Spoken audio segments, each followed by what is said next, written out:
այն փոփոխությունները, որոնց մասին խոսելու ենք, ուղիղ շարունակությունն են 2025 թվականի փետրվարի 5-ին ուժի մեջ մտած արտաքսման ռեժիմի կամ ռեժիմ վիսլկայի եւ վերահսկվող անձանց ռեեստրի մի փոքր հիշեցնեմ, որ փետրվարի 5-ից 2025 թվականին Ռուսաստանում ներդրվեց վերահսկվող անձանց ռեեստր, ինչը նշանակում էր, որ ոչ թե անձանց անունները որևէ պատճառով հայտնվում էին ինչ-որ ցուցակներում, այլ երբ անձը հայտնվում էր վերահսկվող անձանց ռեեստրում, նրա բանկային հաշիվները սառեցվում են եւ որևէ պետական գերատեսչություն նրան ծառայություն չի մատուցում։ Պետք է նշեմ, որ մարտի 1-ից սկսած այս գերատեսչություններին միացավ նաև հարկայինը եւ հարկային ծառայությունների նախ տեղեկանքի ձևը փոխվեց, որ այլևս թղթային տարբերակով չի, այն տրվելու է որպես էլեկտրոնային քաղվածք եւ հարկերի չվճարումը կամ նման բանի հայտնաբերումը եւս կարող է հիմք հանդիսանալ, որ անձը հայտնվի վերահսկվող անձանց ռեեստրում։ Այստեղ ուզում եմ մեր աշխատանքային միգրանտների ուշադրությունը հրավիրել այն հանգամանքի վրա, որ իրենց աշխատանքային պայմանագրում նշված աշխատավարձի չափը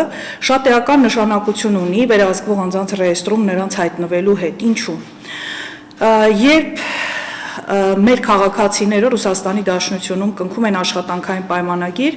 շատ հաճախ կա այդպիսի պրակտիկա, որ գործատուն, որպեսզի շատ հարկեր չվճարի, կամ անձը, որը ֆիզանձի հետ է կնքում ծառայությունների մատուցման պայմանագիր, ինքը շատ հարկեր չվճարի, պայմանագրում նշվում է մի աշխատավարձ, իսկ աշխատողը ստանում է մեկ այլ գումար։ Եվ երբ որ իր աշխատավարձի չափ կամ ավելին փորձում է ուղարկել օրինակ Հայաստան իր հարազատներին, այստեղ տվյալները միանգամից փոխանցվում են միգրացիոն ծառայություն, այսինքն ոստիկանություն հասանելիություն ունի դրան, եւ անձը պետք է հիմնավորի, որտեղից են այդ գումարները, գումարների ծագումը, այլապես ինքը կհայտնվի վերահսկվող անձանց ռեեստրում եւ կարող է արտաքսվել։ Սա վերաբերվում է նաև նրանց, այն անձանց, ովքեր իրենց ամբողջ բրիգադի գումարը հավաքում են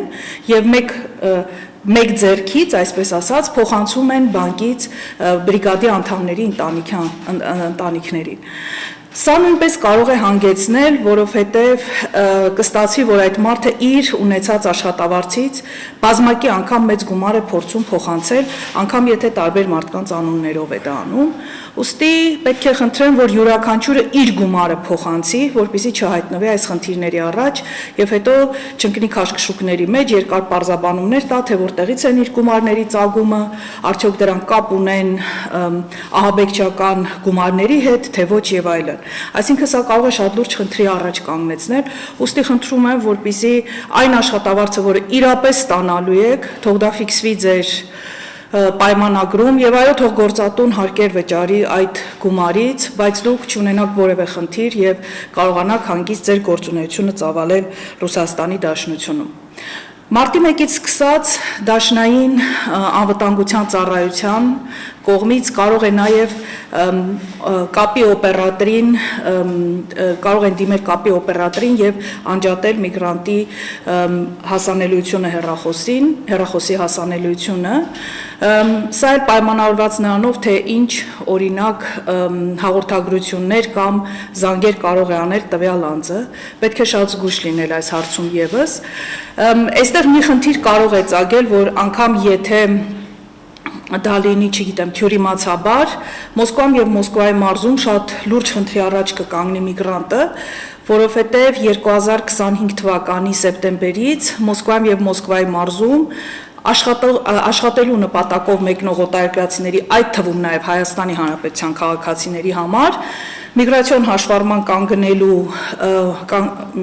որպեսզի ունենա միգրացիոն հաշվառում պետք է ունենա ամինա ծրագիրը, որը աշխատում է,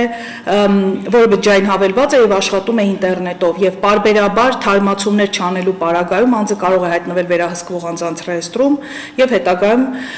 կարող է նաեւ արտաքսվել։ Ուստի այստեղ կարող են խնդիրներ առաջանալ, ես պետք է խնդրեմ, որ հնարավորինս ուշադիր լինեն իրենց կատարած զանգերի եւ բովանդակությունների հետ կապված իրենց խոսակցությունների։ Ներողություն, բայց այս կապի արգելքը ինչը կարող է հիմք հանդիսանալ, խոսակցությունների թեման ինչը կարող է լինել, որ թեկուզ այն ամենը ինչը կարող է Ռուսաստանի Դաշնության ֆեդերալ դաշնային ծառայությունը համարել անվտանգության սպառնալիք։ Շատ, այսինքն անգամ փոքրիկ համակրանքը Ուկրաինայի նկատմամբ կարող է դրա հիմք հանդիսանալ, պետք է շատ զգույշ լինել անգամ խոսակցությունների մեջ։